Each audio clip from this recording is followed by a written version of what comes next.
So this would have been about 1955, right at the beginning. My name's Jenny Wynne, and my father, Robert Hoey, shot these films between 1955 and 1968.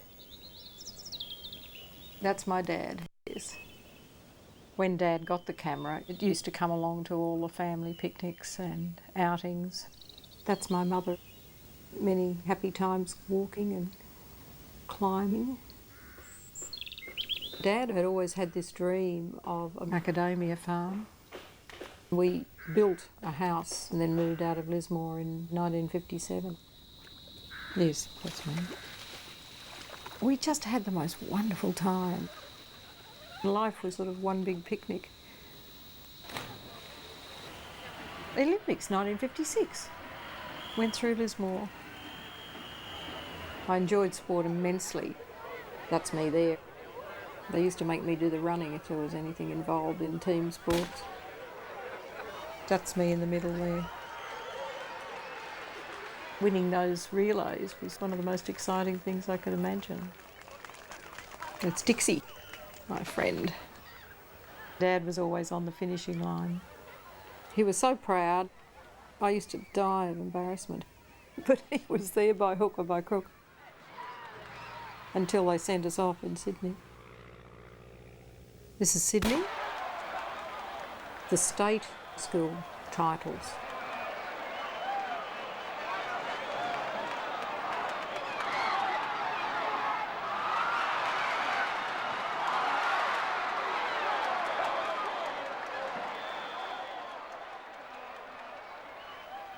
I broke the record for 75 yards. I was 13.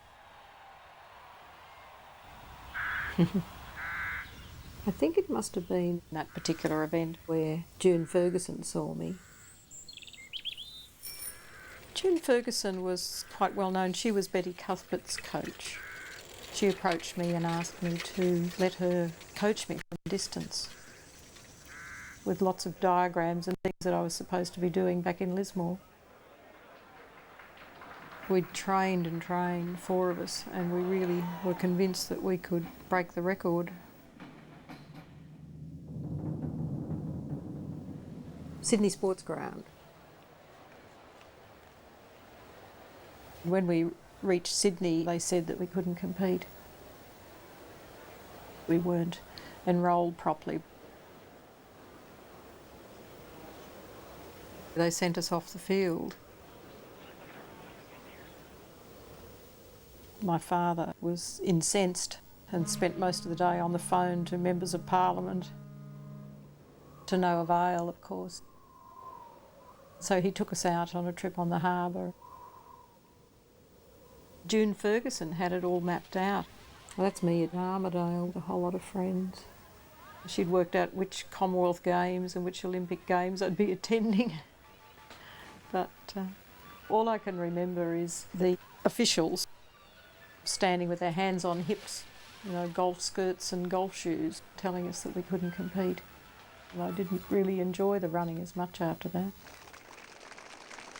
People said you should go on with it. I was still under 17, a little country girl. Going to university in Armidale seemed like a safe option. Sadly, I didn't pursue it.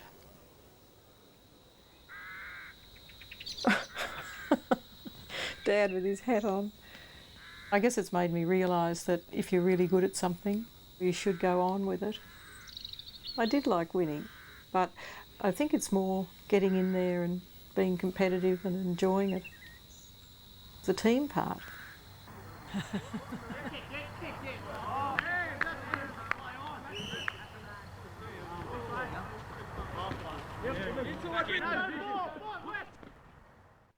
Something quite momentous was in the making. If you want to come in and